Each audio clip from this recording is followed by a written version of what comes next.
Ayan, hello po, good evening po sa inyo. Ito po, may papakita na naman ako na altcoins. Ito, kasi ito na naman yung isang klase na kasamahan nga doon sa dala-dala ng aking asawa.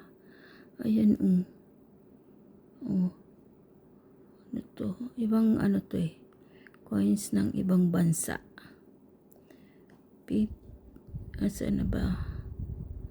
Yung 50 yan, 50 coins.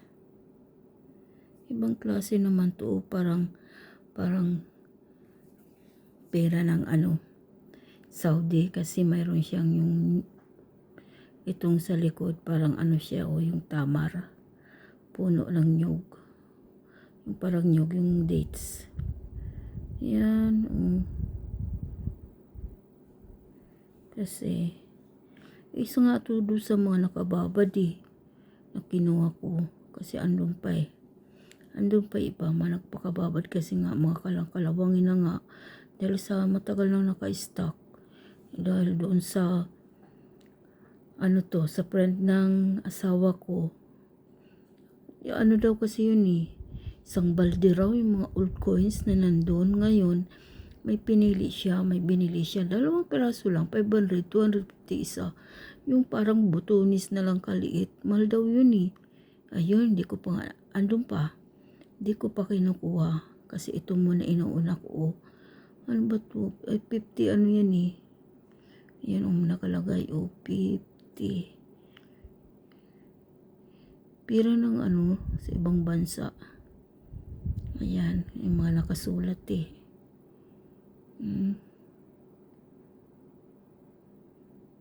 Nalalong, gusto ko lang ipakita kasi isa na rin ito sa koleksyon, dahil nga to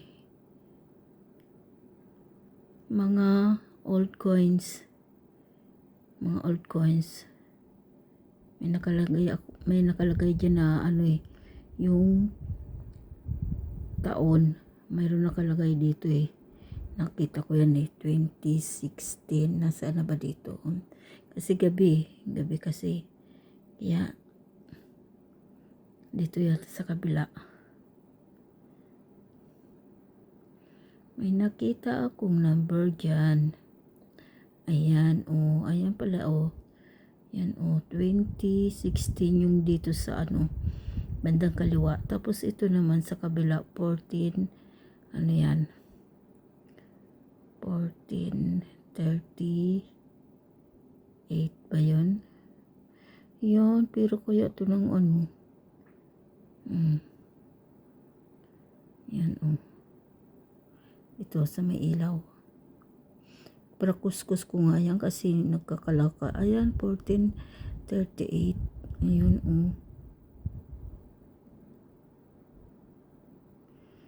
ayun nga, para kuskus ko nga yan binabad ko nga kasi nag-iibaw na nga yung kulay niya, sa katagalan na nakatago. Ayan, tapos binabad ko, yan ang itsura niya. Yan na. Sabi kasi ng asawa ko, yung mga coins na dala-dala niya, yung nga daw, ipapakita nga daw niya sa FB, kasi marami nga ang naghahanap ng mga old coins. At ayun, pagka mayroon nagka-interest, isasama raw niya doon sa friend niya, at andun yung mga nagpakatagong mga old coins. Ayan, binigyan lang siya ng itong iba na mga ipapakita, pero meron siyang binili doon na 2 piraso lang, binayaran niya ng 500, parang butunis, yun daw yung mahal sabi nga ng kapatid ko, yun daw yung mga binibili na mahal, silver. Ewan ko ba, hindi naman kasi ako nanonood to pagdating sa mga ganitong mga coins na mga binibenta. Yung mga may mga bumibili, hindi ako nagpapanood doon. Yung asawa ko at yung kapatid ko, sila mga nagpapanood doon. Sobra ko na kasing busy, may inaalagaan akong baby, tapos ayan, yung oras ko kulang na tapos pag pagtulog ang bibi namin, ayun, doon pa lang ako nagbubukas ng aking YouTube, tapos nagre-reply sa mga may comments. Kasi, siyempre, dami kong ginagawa, nagluluto, naglalaba, kung ano-ano mga gawaing bahay. Ayan po.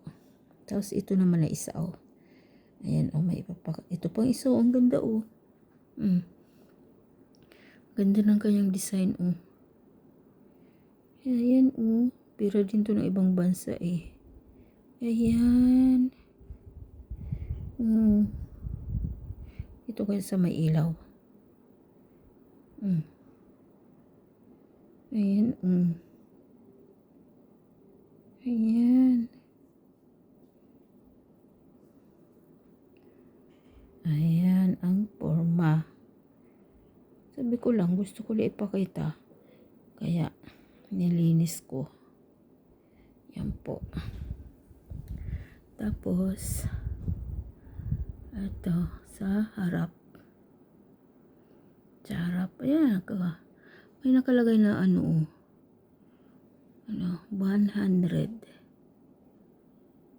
Ayan. May nakalagay na 100. Ayan, Tika lang. Ayan, May nakalagay na 100. Ayan, Ayan, Dito banda. May ilaw. Ayan, 100,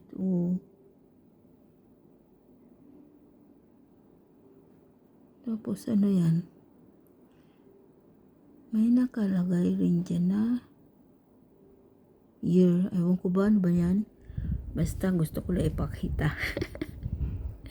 Gusto ko lang ipakita yan. Pera na yan. Ang mga dala-dala ng aking asawa. Yung mga old coins na yan. Di ko alam yan kung saan pera ba yan. Basta, gusto ko lang ipakita kasi ayan, koleksyon na namin yan.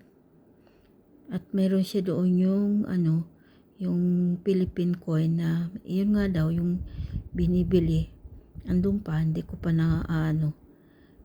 nalilinisan, nakababad pa rin. Ayan ang likod, ang ganda, Collection lang, collection. Dag collection. Wala lang. Ayan po. Ayan. Wala lang magawa ang lola nyo. Kasi, syempre, kailangan active Active sa pag-upload. Buti sana kung monetize na ang aking channel Kahit na lang ako mag-upload Then araw-araw syempre, kailangan ko rin kumbaga, magsumikap para makuha ko na yung yung quota ni Lolo. Kaya syempre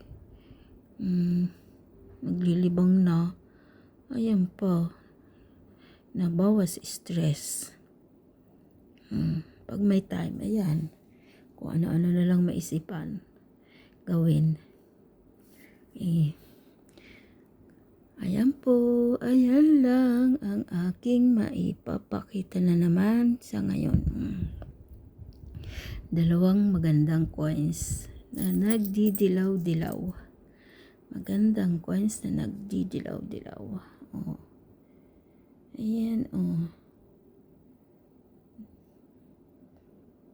Ayan lang po. Ayan lang.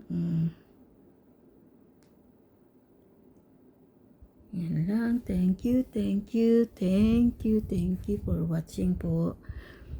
Thank you. See you on my next video. Thank you po sa inyong lahat, sa mga viewers ko po dyan na patuloy na nagsusuporta sa akin. Yan lang. Pinag-iisipan ko nga kung kung sa mahal na araw, kung sasama ako pag uwi doon sa kapatid ko o kung doon ako pupunta sa Baguio. Kasi gusto ko kasing makapag maka-video na naman sa ibang lugar. Ngayon sa Baguio, nakarating na ako doon sa Baguio. Tapos, doon naman kasi sa Bicol, sa amin, mayroon doon mga tourist spot na hindi ko pa nararating. Gusto kong puntahan at doon mag-video. Kaya, kumbaga, yung sa Baguio kasi, samahan na naman yun ng mga senior. May balak na pumunta ng Baguio. Kaya lang nag-iisip ako kung doon ba ako pupunta sa Baguio o sa amin sa probinsya. Kasi kung sa amin sa probinsya, marami ako mapupuntahan doon. Yung mga magandang lugar na doon, nasa ibabaw ng bundok, kita-kita yung dagat. Hindi ko pa yun napupuntahan eh. Nung nagbakasyon kasi kami doon, hindi namin yun napuntahan eh. Tapos kasi panahon yun ng eleksyon eh. Tapos busy-busy doon. Magsama-sama. Sa mga nag-ikot-ikot. Kasi yung bayaw ko tumakbo ng konsyal. Tapos siyempre wala lang. Panahon nag-ulan-ulan na naman. Kaya hindi kami nakaikot-ikot doon. Tapos ngayon, after pandemic yun eh. Tapos ngayon, kung kami ay uuwi doon, ayan, makakapunta na kami doon at hindi na busy-busy. Yun ang gusto kong mapuntahan eh. Kasi kailangan kong mag-video doon sa mga magagandang tanawin. Yun po. Yan lang. Yan. Thank you for watching po. Kasi ngayon eh. Tulog na ang aming baby at dito ako sa dito ako sa kwarto nag-video. Para walang istorbo. Ayan, para bukas may i-upload ako kasi gabi na. Kaya bukas ko na ito i-upload sa umaga. Ayan. Mayroon pa ako doon mga iba pang coins. Yan lang. Thank you for watching. Thank you po sa inyong lahat. Thank you sa inyong suporta sa aking. At ganun din po ako sa inyo. Yung mga ko na lang kasi ngayon. Yung mga nababalikan ko na lang ngayon. Yung mga nakikita ko sa mga nag-comment. Kasi nga kulang lang ako sa oras eh. Lalo na pag sa umaga. Pag gising na kasi yung aming baby. Wala na akong panahon yung manood-nood pa ba ng yung mga iba na sa mga friends ko. Sa notification ba. Hindi na ako makapag dyan. Kapag panood ng mahabang oras kasi nga siyempre dami kong ginagawa tapos ang baby namin pagising kaya ang dami kong kulang ako sa oras. Kaya kung sino na lang po yung nakikita ko doon na nagko-comment, iyon na lang ang aking nababalikan. Dahil nga ganun nga kasi ang sitwasyon ko ngayon busy. Kaya minsan hindi nga ako kaagad nakaka-reply dahil pag hawak ko na ang baby wala na akong panahon mag-reply ngayon pagkahawak naman ng baby namin ng aking daughter-in-law ayun saglit ko lang sinisilip tapos nagko-comment ako binubyo ko tapos hinahayaan ko na lang na nagpe-play hanggang sa matapos.